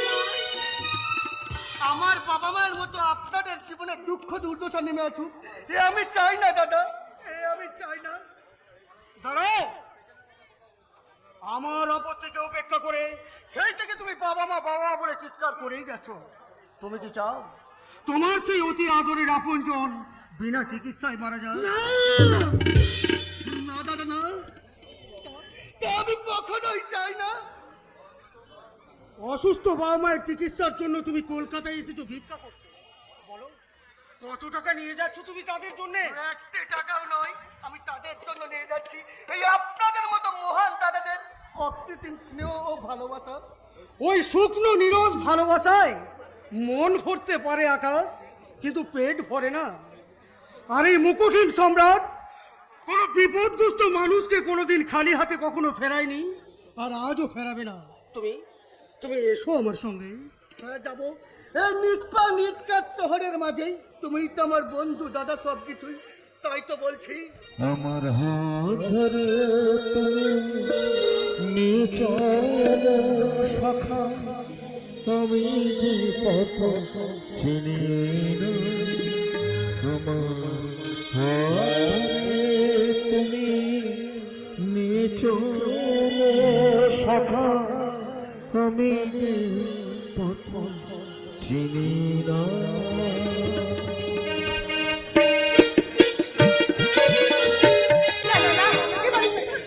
কিছুতেই থাকবো না। ওই ছোট লোক মেয়েটার এত বড় সাহস, সে কিনা আমার জিনিসপত্রে হাত দেয়। না না, আজই শেষ ফয়সালা করে আজ আমি দার্জিলিং এ ফিরে যাব। তোর দার্জিলিং যা হবে না, এখনো তো দীর্ঘ 1 মাস সময় আছে। তাহলে তুই কেন দার্জিলিং যেতে চাইছিস? কারণ এই বাড়িটা কোনো মানুষের বসবাসের জায়গা নয় বলে। কি কি বলছিস তুই? এই দেবদত্ত প্যালেসের দেব মন্দিরের সমান দেশের হাজার হাজার মানুষ বলে ওঠে এটা নাকি কলির ভগবানের মন্দির, আর সেই মন্দিরে দাঁড়িয়ে সেই মন্দিরে আজ দেবীর পরিবর্তে দানবীর উৎপাত শুরু হয়ে গেছে। তাই সেই বাড়িতে কোনো মানুষ বসবাস করতে পারে না বটা। তার মানে বুঝতে কার কথা বলতে চাইছিস তুই? খুব অসুবিধা হচ্ছে তাই না দাদা? খুব অসুবিধা হচ্ছে। আমি তোমার আদরের বইয়ের কথা বলছি দাদা। আরে তাই বল, আমি তো ভাবলাম যাক বলতো লক্ষ্মী বন্টি আমার কি কি করেছে সে? দাদা, আর প্রয়োজন হলে আমি তাকে নিচে হাতে শাস্তি দেবো। অবশ সাজা পাবার কাজই সে করেছে। তুমি জানো দাদা, তুমি জানো পুটির মাকে লুকিয়ে সে আমার পোশাক আশাক সবকিছুকে সাফ করে দেয়। অন্যায় করেছে, গুরুতর অন্যায় করেছে। হ্যাঁ বলতো বোন, আর কি কি করেছে সে? তুমি জানো দাদা, জানো আমি বাড়ি থেকে বেরিয়ে গেলে না সে আমার বিছানা গুছিয়ে দেয়, বইপত্র সবকিছু গুছিয়ে দেয়। তাই নাকি? তাহলে তো তাকে কঠিন সাজা দিতে হবে। আরে বাবা, ওইসব কাজ তো করবে ওই পুটির মা, আর সোনালি আমার বউ হয়ে এসব করার কে? বলছি দাদা, আমি তো সে কথাই তোমাকে বলছি। জানো দাদা, এত বড় সাহস সে কিনা আমার জিনিসপত্রে হাত দেয়। সেই সাহস যেখানেই পাক ওই অপরাধের সাজা তাকে পেতেই হবে। দাদা, তোমার দেশে সাজা আমি নিশ্চয়ই মাথা পেতে নেব ঠাকুরজি। তার আগে তুমি হলবিষ্টুকু খেয়ে নাও। হ্যাঁ খাবো খাবো, নিশ্চয়ই খাবো, কিন্তু সেটা পুটির মায়ের হাতে, তোমার হাতে নয়। তোমার বিচারে আমি কি পুটির মায়ের চেয়ে নগণ্য? না সোনালি না, আমি তোমার অগ্নি সাক্ষী করো স্বামী। তাই তুমি এদের বিচারে যাই হোক না কেন, আমার এই হিতই মন্দিরেতে তুমি পূজার অর্ঘ হয়েই থাকবে সোনালি, পূজার অর্ঘ হয়েই থাকবে। আর আমি সারা জীবন ধরে চেষ্টা করে দেখবো এই ফুলকে আমার ভালোবাসার বাড়ি সিঞ্চন করে রাখতে পারি কিনা। বাবা বাবা, চমৎকার চমৎকার চমৎকার। এই যেন নাট্য কোম্পানির নটি বিনোদিনী যাত্রাপালার বিনোদিনী আর রাঙা বাবুর প্রেম আলাপ শুনছি। আর ঠাকুরজি, বিনোদিনী নটি হলো তিনি ঠাকুর শ্রী শ্রী রামকৃষ্ণ দেবের চরণে ঠাঁই পেয়েছিলেন। কিন্তু আমি তোমার স্থান আস্থা করে হবে না, কারণ আতশবাজি যতই উপরে উঠুক না কেন সে কিন্তু কোনোদিন ধ্রুব তারা হতে পারবে না, আর পারেনি। ঠাকুরজি, ইয়েস ইয়েস, বর্তমানে 20 শতাব্দীর মডার্ন যুগে যারা তোমার মতো সেকেলে দেবী সাজতে চায় তাদের স্থান ওই আস্থা করেও হবে না। ঠাকুরজি, তুমি আমাকে যত খুশি ঘৃণা করো, যত খুশি আমাকে বক্কবনে জর্জরিত করো, তবু আমি মাটির প্রদীপ হয়ে তুলসী তলায় জ্বলে উঠে এই সংসার মন্দিরে মঙ্গল কামনা করে আমি বলবো, সংখ্যা বাজে মাঝে ঘরে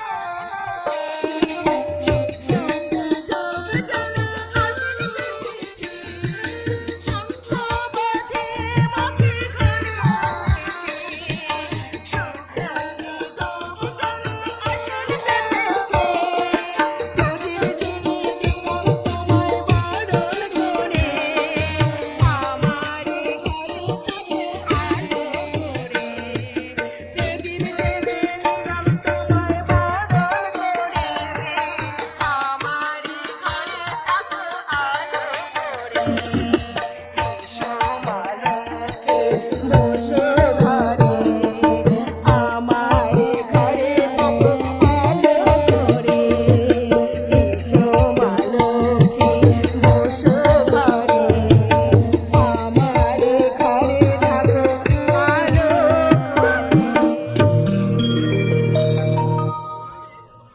সোনালি না, এই বর্তমান নগ্ন সমাজের সঙ্গে তাল মিলিয়ে চলতে না পারায় তোমাকে অশিক্ষিতা ও আনকালচার আখ্যা পেতে হয়েছে তিনি।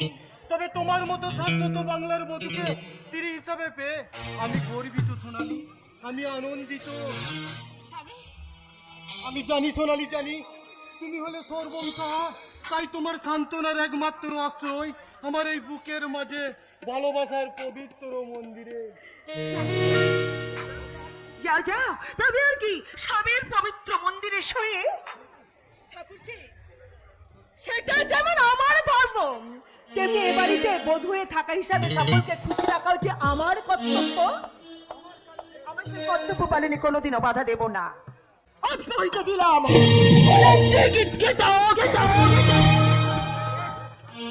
আমি চলে যাচ্ছি ঠাকুরজি, তবে যাবার সময় একটা কথা বলে যাচ্ছি ঠাকুরজি, ওকে জন্মদিনে মোটেই ভালো না। কারণ হিন্দু শাস্ত্রে প্রতিটি পাতায় পাতায় দেখতে পায় এমনি দর্পদশনের রাবণ, ধ্বংসরূপী কংস, মহাবীর দুর্যোধন, এরা কেউ চিরকাল রেহাই পায়নি, আর তুমিও পাবে না। অসহ্য অসহ্য, এসব বস্তা পাতা নিচু বাক্য শুনে আমার কোনো কাজ নেই, কোনো কাজ নেই। তার চেয়ে আমি বরং আজ এক্ষুনি রাজ্যে মিছিলে যাব, সেখানে গিয়ে রঙিন প্রজাপতির মনোর ডালা মিলে গাইতে পারবো। যৌবনে বলো পাওনা জ্বলছে,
ফুলের গায়ে মূর্ছা যান, তাহলে বেপরোয়া গাড়ি চালিয়ে অতগুলো মানুষকে যে হাসপাতালে ভর্তি হতে বাধ্য করলেন, একবার ভেবে দেখুন তাদের কতখানি কষ্ট হচ্ছে। তুমি আমি তার জবাব দিয়ে তোমার কাছে করতে হবে। শুধু আমার কাছে নয়, এই হাজার হাজার পদচারীর কাছে করতে হতো, আপনি যদি দেবদত্ত ঘোষণাটা মেয়ে না হতেন। তাই নাকি? গাড়ি থেকে নামিয়ে ওই রাস্তায় ফেলে পিটিয়ে জবাবটা আদায় করেছে। আর একটা বাজে কথা না বলে out out, get out out. আমি আসলে আমি শুধু আপনাকে সাবধান করে দিতে চাই। সাবধান, কিসের সাবধান? তাছাড়া আমার বোনকে সাবধান করার আপনি কে? আমি কে সেটা আপনার না জানলেও চলবে। আর কি জন্য সাবধান করছি সেটা আপনার এই আদরণীয় মোমের পুতুল বোনকে এই জিজ্ঞাসা করুন। আমি তো অনেকক্ষণ আগে এখান থেকে বেরিয়ে যেতে বলেছি। আমি আমার বোনকে ভালোভাবে চিনি, তাই আপনাকে আমি যা জিজ্ঞেস করছি তার উত্তর দিন। তাই নাকি? তাহলে আপনিই বলুন, সাধারণ মানুষের জীবন নিয়ে ছিনিমিনি খেলার অধিকার আপনার বোনকে কে দিয়েছে? তোমাকে আমি অনেকক্ষণ আগে চলে যেতে বলেছি, অনেকক্ষণ আগে বেরিয়ে যেতে বলেছি এখান থেকে। আপনাদের বাড়ি এসেছে ঠিক হয়, আপনার ওই গলাবাজি শুনতে আসেনি। আপনি না বলো সময় আমি চলে যাবো, কিন্তু তার আগে আমার বলতে জবাব জবাব আমার কাছে নেই, আমি জবাব তোমায় দেব না। আমি শুধু তোমাকে একটা কথা বলছি, ভালো করে শুনে রাখো। আমি যাদেরকে গাড়ি চাপা দিয়েছি তারা হচ্ছে ঈশ্বরের অপসৃষ্টি, এই সুন্দর পৃথিবীর দুর্গন্ধময় আবর্জনা। আপনি যদি মেয়ে না হতেন তাহলে আপনার এই কটুক্তির জবাব মুখে নয় আমি হাতে দিয়ে দিতাম। আমি তোমাকে একটা বাজে কথা বলছি, একটাও বাজে কথা বলছি না, কারণ আমি যাদের গাড়ি চাপা দিয়েছি তারা পৃথিবীর জঞ্জাল, আর সেই জঞ্জালগুলোকে সমাজ থেকে মুক্ত করে দিয়েছি। Understand? I think you better understand. ও কথা বলতে নেই। স্বামীজি বলেছেন জীবই শিব, জীবে প্রেম করে যেই জন সেই জন সেবিছে ঈশ্বর। আপনি কি তাহলে দেবদত্ত ঘোষাল, যাদের ব্যথায় সমবেত হয়ে তুমি এসেছো আজ এখানে প্রতিবাদ করতে, আমি তাদের এইমাত্র হসপিটালে দেখে এলাম আর তাদেরকে আমি ওষুধ কিনে দিয়ে এলাম। আজ আমি বুঝতে পারছি মানুষটি ঠিকই বলেন, সত্যি আপনি নবরূপে কলির ভগবান। আসছে আসছে আসছে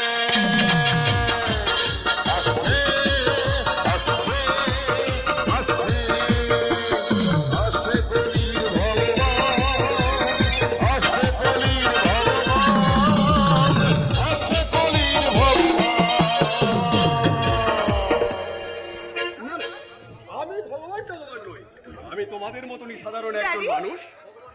ভগবান সাজতে আমি হাসপাতালে যাইনি, আমি গিয়েছিলাম আমার মেয়ের এই মহা ভুলের প্রায়শ্চিত্ত ও করতে। ড্যাডি, শোনো, এর মধ্যে আবার ভুল বা কোনো অপরাধ তো নেই ড্যাডি। চুপ করো মামনি, অপরাধীর কথা কখনো ক্ষণ উপরে ওঠে না। ড্যাডি, হ্যাঁ, শোনো বাবা, আমি সকলের ওষুধ কিনে দিয়েছি,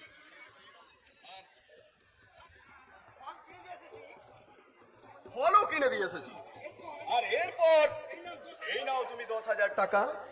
কি বলছেন স্যার? হ্যাঁ, ওই টাকাটা আমি তিনজন যতক্ষণ না সুস্থ হয়ে ওঠে তাদেরকে তুমি ওষুধ কিনে দেবে আর সংসার চালাবে। এ আপনি কি বলছেন? টাকাটা আমি দয়া করে দিচ্ছি না, না ধরো। আর নিজের জীবনের বাজি রেখে তুমি যে ওই ভিখারিটিকে বাঁচিয়েছো, আমি তার জন্য খুব খুশি হয়েছি। স্যার আপনি জানি বাবা, জানি, সব জানি। তবে এই পেটের ক্ষুধার জ্বালা থাকতে তো বেশি দিন সমাজ সেবা করা যায় না।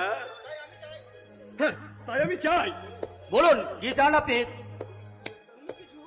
তুমি শুধু একটা কাজ করো, এই তোমার এই উদার প্রকৃতির মনটা, হ্যাঁ শোনো,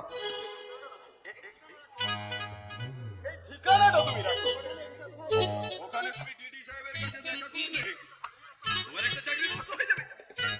কিন্তু ড্যাডি, কিন্তু বাবা ওকে চেনেন না, জানেন না। কাউকে চেনা বা জানার কোনো প্রয়োজন হয় না, কর্মটাই তার আসল পরিচয়। ও ড্যাডি, এত কিছু করা কিন্তু তোমার মোটেও উচিত হচ্ছে না। মানুষ চিনতে আমার ভুল হয় না মামনি। হ্যাঁ যাক, শোনো, আরো যদি তোমার টাকার প্রয়োজন হয় নিঃসংকোচে তুমি আমার কাছে চেয়ে নেবে, কেমন? আর যদি প্রয়োজন মনে করো তাহলে তুমি ওই ঠিকানাটাতে ডিডি সাহেবের সঙ্গে দেখা করে নেবে। নিশ্চয়ই যোগাযোগ করবো স্যার, আর সেই সঙ্গে মনে রাখবো আপনার এই মহানুভবতার কথা। সত্যিই আপনি একজন সমাজসেবক। এই একবিংশ শতাব্দীর ধরা সমাজ ব্যবস্থার বুকে আশার মরুদ্যান কলির ভগবান। ড্যাডি, ড্যাডি, সমাজসেবা ভালো, নিশ্চয়ই ভালো, কিন্তু তার জন্য কোটি কোটি টাকা বা লক্ষ লক্ষ টাকা এসব গুন্ডা রাজপাস্তির দেয়াটা কিন্তু তোমার মোটেও ভালো কাজ হচ্ছে না ড্যাডি, একদম ভালো কাজ নয়।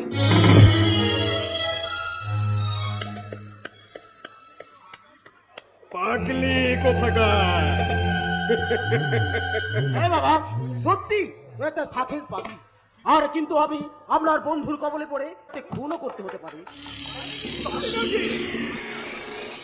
আমি তার কাছে প্রতিশ্রুতিবদ্ধ বলে দিদি তোমাকে দিয়ে না না না না না না না না, এ আমি কিছুতেই সহ্য করতে পারবো না, এর আমি একটা বিহিত করবোই। হ্যাঁ, তুমি কি করে কি একবার রাজীবকে পাঠিয়ে দাও। দেখছি বাবা, কিন্তু আপনি একটু চিন্তা করে দেখবেন এর কোনো কিনারা করা যায় কিনা। নইলে ওই শয়তানদের সঙ্গে থাকতে থাকতে আমিও কোনোদিন হয়তো শয়তানে পরিণত হবো। আর সেই দিন আপনি শত চেষ্টা করে আমাকে ওই পথ থেকে ফেরাতে পারবেন না বাবা, ফেরাতে পারবেন না, ফেরাতে পারবেন না। চারিদিক থেকে অসংখ্য ঝামেলা আমাকে গ্রাস করতে চাইছে। একদিকে ওই সন্তোষ, আর অন্যদিকে ডিডি সাহেব, আর একদিকে রাজা, আরো আছে কত কত শ্রমিকের ঝামেলা। আর এদিকে সাধারণ মানুষের দুঃখ দুর্দশার কথা আর সীমা নেই। আদর্শবাদী মানুষের অনেক জ্বালা।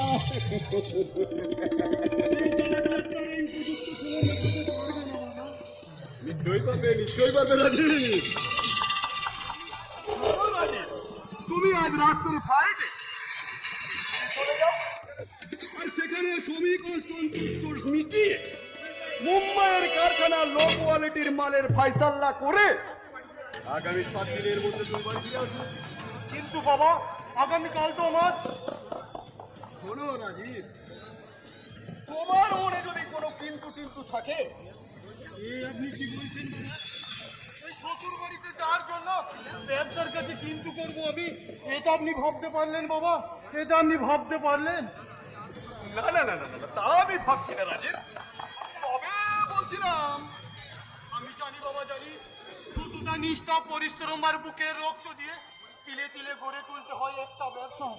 কিন্তু যে কোনো মুহূর্তেই তো শ্বশুর বাড়ির সম্পর্ক স্থাপন করা যায়। রাজীব, হ্যাঁ বাবা, ওই ব্যবসার টাকা পয়সা থাকলে তবেই না শ্বশুর বাড়িতে কদর, না হলে অতি আদরের জামাইও শ্বশুর বাড়িতে অনাদিত হয়ে যায় বাবা। তাই তাই আমার কাছে সব কিছুর ঊর্ধ্বে আমার কাজ, তারপর শ্বশুর বাড়ি।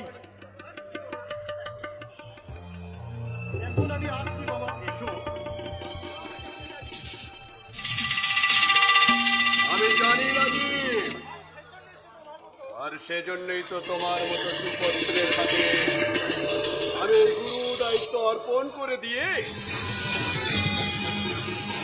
এই গরিব নিদান মানুষের সেবায় নিয়োজিত করব। বাবা, এই নিন আপনার চা।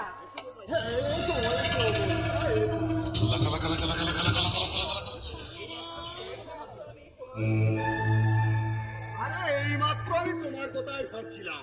কেন বাবা, আমি কি কোনো অন্যায় কাজ করেছি? আরে না না না না বৌমা, তুমি কেন অন্যায় করবে? এরা তোমার মতো লক্ষ্মী প্রতিমা কোনোদিন কি অন্যায় কাজ করতে পারে? আমি বরং তোমার কাছে অন্যায় করেছি। বাবা, আপনি কি বলছেন বাবা?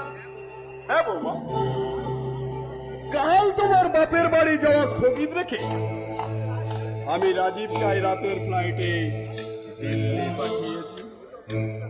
বাবা, এতে অপরাধের কি আছে বাবা? আত্মীয় বাড়ি যাওয়াটা নিশ্চয় কাজের চেয়ে আগে নয়। আমি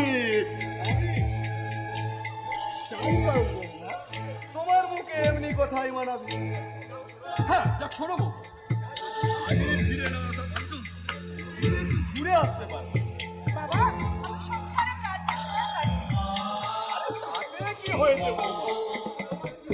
তোমারও জীবনে তো একটা সংসার আছে, আর তুমি ইচ্ছা করলে আমার বন্ধু ওই ডিডি সাহেবের হোটেল প্যালেসে বেরিয়ে আসতে পারো। বাবা, কি বলছেন আপনি? আমি বাড়ির বউ হয়ে হোটেলে? আরে তাতে কি হয়েছে? আজকালকার দিনে বাড়ির বউরা তো হোটেল মেটেলে ঘুরে বেড়ায়।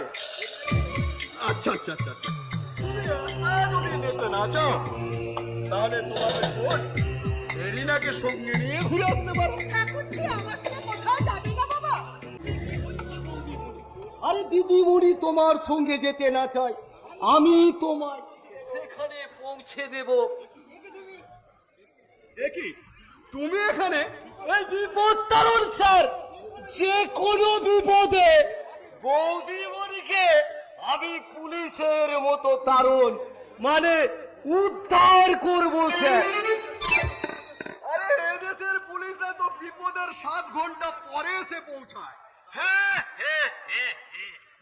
তাদের কোনো দোষ নেই স্যার, কারণ আমরাই তো ঘুষ দিয়ে ওদের তাই দায়িত্বের কর্তব্যের গলায় ছুরি বসিয়েছি।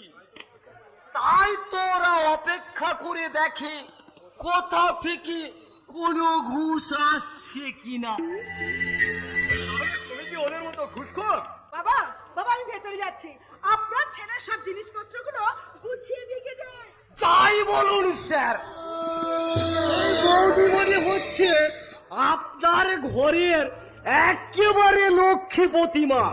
আর এই বৌদিমণি আসার পর থেকে আপনার এই গাড়ি বাড়ি এত সব কিছু বারবার আনতো। নিশ্চয় নিশ্চয়। শোনো, আমার রাজীব তোমার মতো তো আর গোমুখ নয় যে যাকে তাকে বিয়ে করার জন্য বিয়ে পাগলের মতো ঘুরে বেড়াবে। এবার আপনি আমাকে ইনসাল্ট তো করলেন স্যার। জানেন তো ওই প্রাইমারি স্কুলে আমার রেকর্ড আজ পর্যন্ত কেউ ভাঙতে পারেনি। তোমার রেকর্ডটা কি শুনে? ধরুন প্রতি ক্লাসে 5-6 বছর করিয়ে একমাত্র আমি থাকতাম। মাস্টার মশাইরা বিরক্ত হয়ে পাস করালে তবে আমি অন্য ক্লাসে উঠতাম। বাহ, বেশ ইন্টারেস্টিং তো। তাহলে তারপর তোমার হাই স্কুলের খবরটা কি হলো? আর বলবেন না স্যার, ভর্তি হওয়ার আর সুযোগ পেলাম কই। কেন কেন? ওই মাস্টার মশাইরা হ্যাঁ। বিরক্ত হয়ে আমাকে যখন 4 পাস করালো তখন আমার বয়স মাত্র 22 বছর। হ্যাঁ স্যার, আর সেই রেকর্ড আজ পর্যন্ত আমার কেউ ভাঙতে পারেনি। তাহলে তোমার নাম তো এবার গিনিবুকে উঠবে। একটুকু ব্যবস্থা করে দিন না স্যার। আমার নামটা যদি ওই গিনিসের বুকে উঠে তাহলে সারা জীবন আমি আপনার ওই পদস্খলনে পড়ে থাকবো স্যার। আর সেই সঙ্গে বলে দেবেন যে রাগে আমি ওই হাই স্কুলে ভর্তি হইনি। তাই নাকি? তা তোমার এত রাগটা কিসের? আর বলবেন না স্যার, ওই পথে ওই ঘাটে অন্য ছাত্ররা সব আমাকে দাদু বলে ডাকতো। আপনি বলুন না স্যার, তাতে কি আমার রাগ হবে না? তা এখন তো তোমার সে রাগ নিশ্চয় নেই। এবার তুমি যাও, সারা নিমতলা বস্তিটা ঘুরে ঘুরে আমাকে রিপোর্ট দেবে, আর আমি তোমার কথা মতো সবকিছু ব্যবস্থা করে 2 দিনের জন্য গ্রাম থেকে ঘুরে আসবো। যাও, তুমি তোমার দায়িত্ব পালন করো। আরে নিশ্চয় নিশ্চয় পালন করবো স্যার। তবে তার আগে একটা বিড়ি ধরাই, আর বিড়ি না খেলে আমার আবার খুলে না।